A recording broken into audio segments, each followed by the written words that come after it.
My name is aligedeon, and you are watching Mom No Period, where we talk about everything and anything that affects the mom, the soon-to-be mom, and the mom of the not-so-close future. If this interests you, you should definitely hit that subscribe button. And if you're returning with us, welcome back! Thank you for coming back and dropping in on us for another episode of Mom No Period. At the end of this video, definitely hit that like button, comment, and tell us what you liked, what you didn't like, and what you'd like to see in the future. Now, I'm not sure if you saw the last video or the last episode of Mom No Period. The last video was the bonus video. And if you haven't, stop this video right now. Head to the description box and watch those videos. The bonus video was so epic. And the last episode was hilarious. So definitely go check it out right now. Be sure not to miss future episodes of Mom No Period. Thursdays at 10 Eastern Standard Time, only on YouTube. Welcome back. Alright, so if you watched the last episode of Mom No Period, you would realize that we had no Dear Ali segment. And that's because it's gone. We no longer have it. Just kidding, we revamped it. It's now, hey girl, hey! And this episode of Mom No Period, I have all the emails that you have sent me so far, and I have compiled them, and I will be featuring them today. A whole episode of, hey girl, hey! Hey Ali, just to let you know, we're watching all the way from California. We look forward to brand new episodes each week. I am a 22-year-old wife to a wonderful husband. Ever since I could understand myself, I've always wanted children. I love them very much, but I wanted to be super ready before I started trying. I just landed my dream job of becoming a teacher. My husband is making great money, and we finally bought our first house together last year. With all that being said, I think I'm finally ready to begin trying to conceive. I am super excited. I cannot wait to become a mother, but I can only imagine all that comes with motherhood. What is the best thing about being a mother, and what is the worst? Okay, so the best thing about being a mother for me is that I now have the responsibility of raising someone. Even though this world is cruel, I can raise them to be an upstanding citizen, a great person. I mean, at the end of the day, they can choose who they become or choose who they want to become. But I have the privilege of aiding them and giving them the tools and the necessities, the resources to become a good person. And I really appreciate that. The worst thing about being a mom for me is that I'm always worrying. I worry all the time when they get up, when they go to school. I'm worrying if they'll make it back home. When they're sleeping, I'm worrying if they will wake up. If they're eating, I'm wondering if they're gonna choke.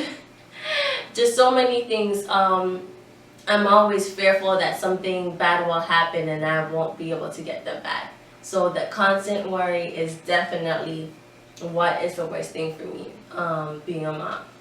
Alright, moving on. Hello, Ali. I just gave birth to a beautiful baby boy a month ago. My first. I'm so happy that my prince is finally here. However, I'm a little agitated. My husband has been irritating me. He never seems to help enough, and when he does everything wrong. On top of that, we are always arguing, and when things get heated, he storms out and he disappears for hours. Sometimes I will not even see or hear from him until the next day. This frustrates me even more. I have had it. I didn't even think that the birth of my baby boy would bring so much negativity to my marriage. What should I do? First of all, congratulations on the birth of your newborn baby boy. That's amazing. It is definitely exciting when a new life comes into the world. So congrats to you and your hubby.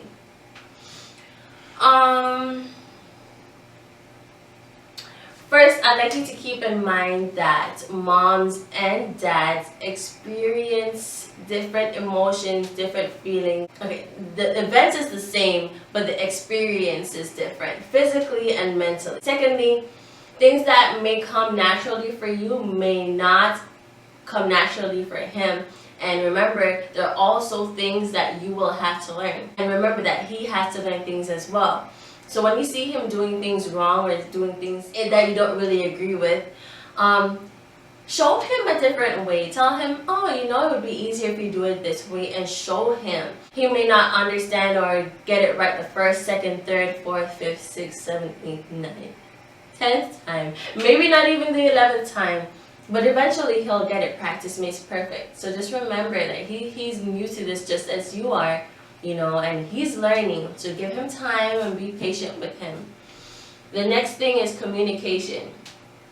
It seems as though you guys are, well, you did say that you guys are always getting in arguments, and he's leaving for hours at a time and sometimes not even returning to the next day. Let me just stick a pin there. Him doing that is not okay at all. If I were you, I'd be worried, wondering where he is, what he's doing, and why he is where he is so long. That's definitely something that would be on my mind. However, you guys need to communicate. You guys need to sit down and have a mature conversation about your feelings. You guys take some time aside, maybe even beforehand, write down what your dislikes are, what's bothering you, your concerns, and then voice them, but in a manner where you guys are calm. If you can, maybe leave the baby with somebody else, somebody who you trust, and take some time away from the house, change of environment, you know, nice fresh air, maybe in the park, and have a conversation there. Or if you feel like able to do that, try having a conversation with somebody who is unbiased and who is mature, so you can voice your opinions and voice your concerns, but in a fashion that is not going to hurt anybody. And have this conversation with an open mind and an open heart as well. And if that doesn't work, then probably some family counseling should take place, but we'll cross that bridge when we get there. Definitely try communicating with him one-on-one first. That should help. Alright, moving on. Dear Ali, I am a mom to a 6-month-old baby girl whom I love with every fiber of my being. Before giving birth, my boyfriend and I decided that I would stay home for 4 months, and then I would begin the process of looking for a job. It has been 6 months and I still have not started this process. I'm not ready to go back to work. I really enjoy staying home with my baby, and I have anxiety putting her in a daycare or in the care of someone else. But I also feel guilty because all the financial burden is on my boyfriend. He doesn't complain, but I see the bills and I know what he makes. And I know we are barely covering necessities. What should I do?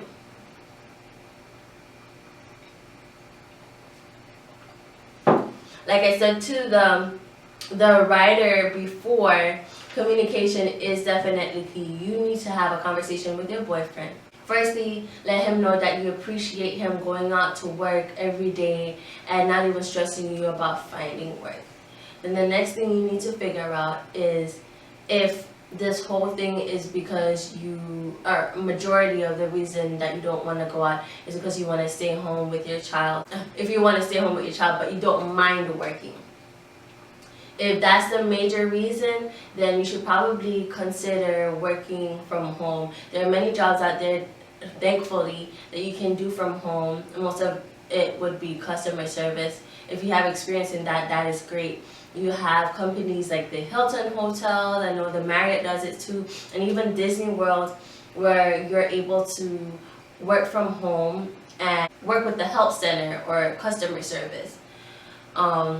So think on doing something like that, or you could possibly, if you really love children, let people know that you are open to watching their children, and you can have them drop the kids at your home. That way you can be with your kid and also make money. But there are options out there, maybe even more than what I just said. Anybody who's listening to this, who's watching this right now, if you know other options, definitely leave those in the comments below. But if the fact of the matter is that you really just don't want to go out to work, then that's a whole other conversation. Just keep in mind, every choice has a consequence. Therefore, if you choose not to go to work or work from home either, just know that he probably will have to go find another job, be working more than one job, or find another job that pays a little more, which is probably going to increase his responsibilities and the time away from you guys. Anyway, at the end of the day, what you need to do is have a conversation with your boyfriend, let him know your concerns, give him ideas of what you're willing to do, and see where it goes from there. Dear Ali, I just found out that I'm 6 weeks pregnant. I'm so ecstatic and I can't wait for the world to know. I've already told close family members, but it has been itching me to announce it on social media. How long did you wait to tell people that you were pregnant? For me, I waited for the first baby until that was about 7 months to announce it on social media. For the second baby, I think it was between 8 and 9 months. Yes, I almost gave birth before telling people that we were expecting. And the reason that I did that for the second, I wanted more of a private, intimate pregnancy. I don't know if that makes sense much, but I didn't want anybody to know about my pregnancy. I wanted to enjoy my pregnancy. I didn't want people constantly, like people who weren't that close to me, calling or inquiring. Sometimes I know that people do it and it's out of the goodness of their heart, but some people are just really nosy. I didn't want that. I didn't want any comments on it. I didn't want to be in the spotlight. I didn't want all of that. And I know that's not why people tend to announce their pregnancies. Most of the time it's because they're super excited. But I don't know. I just wanted it on the down low this time. And I really enjoyed it that way. I really did. But don't get me wrong. I definitely did tell my close family and the friends who I call my family as well. Quite early on, probably a week or so after I found out about the second one. And in the first pregnancy, probably as soon as I found out. I don't blame you for being super excited. It is definitely a joy when you find out that you're bringing a life into this world, at least for the most part. Most people are super excited. It's nerve-wracking, but it's also pretty cool. Lastly, and I saved this email for last because I'm probably going to need a little help answering this. So before even reading this, listen carefully, and if you have any advice or options, leave them in the comments below. Thank you guys. Alright. Dear Ali, last year I stepped out of our marriage and had an affair. Subsequently, I ended up getting pregnant. It was a rough journey, but we reconciled and my husband agreed to father my child. It's been 3 months since I've given birth, but I can't help but notice that my husband cannot bond with the baby, or isn't bonding with the baby. The baby does not look like him, and he does not have any emotional attachment to the baby. He's trying, but it just seems that he cannot do it. Every time he sees the child, he says he is reminded of my betrayal. I just don't know what to do. But I love my husband and I love my child. I don't want to leave him and I would never give up my child. What should I do?